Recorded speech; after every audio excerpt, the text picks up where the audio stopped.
Sweden में कुरान को जलाए जाने के बाद एक मुसलमान अहमद अल्लूश ने कुछ ऐसा कर दिखाया है जिसकी आज पूरी दुनिया में चर्चा हो रही है। दरअसल कुरान जलाए जाने के बाद स्वीडन के अहमद अल्लूश ने वहां के कोर्ट में एक याचिका दायर की थी कि उसे भी यहूदियों और ईसाइयों की मुकद्दस किताब बाइबिल और तौरात को जलाने की इजाजत दी जाए। अहमद अल्लूश का कहना था कि जैसे स्वीडन में सरेआम सरकारी सिक्योरिटी के बीच कुरान को जलाया गया, वैसे ही वो भरी सिक्योरिटी और लोगों के बीच बाइबल और तौरात को जलाना चाहता है। इस खबर के आने के बाद इजराइल सहित दुनिया के तमाम यहूदी संगठनों ने बवाल कर दिया था और धमकी दी थी कि अगर हमारी धार्मिक पुस्तकों को जलाने की कोशिश की गई तो हम इसे बर्दाश्त नहीं करेंगे। इजराइल के राष्ट्रपति ने तो यहाँ तक कह दिया था कि तौरात हमारी सबसे मुकद्दस किताब है, इसकी हिफाजत हम पर फर्ज है और हम इसकी हिफाजत करके रहेंगे।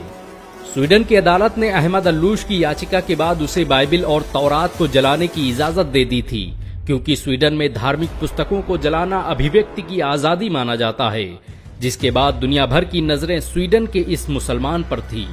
ये इतिहास में पहली बार था कि किसी मुसलमान ने आसमानी किताब बाइबिल और तौरात को जलाने की इजाजत मांगी थी। अहमद अल्लूश तयशुदा वक्त पर कल इजरायली दूतावास पहुंचे।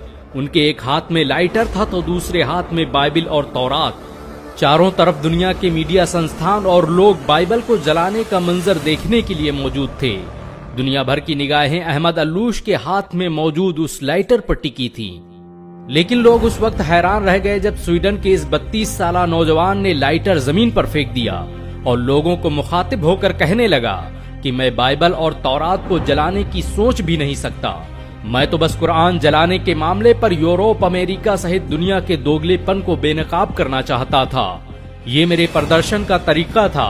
मैं चाहता था कि लोग आएं और मेरी बात सुनें और एक मुसलमान के दर्द को महसूस करें। जिस तरह से यहूदियों और ईसाइयों को उनकी मुकद्दस किताब को जलाने की बात सुनकर तकलीफ महसूस हुई, उससे लाख गुना ज्यादा हम मुसलमानों को तकलीफ होती है जब हमारी मुकद्दस किताब कुरान की बेहुरमती की जाती है। अहमद अल्लूश के पास बाइबिल और तौरात के साथ कुरान भी मौजूद थी। उसने कुरान को बोसा दिया और सीने से लगाते हुए कहा, भला मैं उन किताबों को कैसे जला सकता हूँ जिसकी तस्दीक मेरे कुरान ने की है।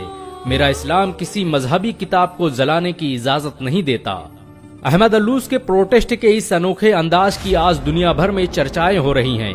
यहाँ तक कि यहूदी और ईसाई भी कुरान को जलाने की इजाजत देने पर पाबंदी लगाने की मांग करने लगे हैं। गौरतलब हो कि बकरा ईद के दिन स्वीडन में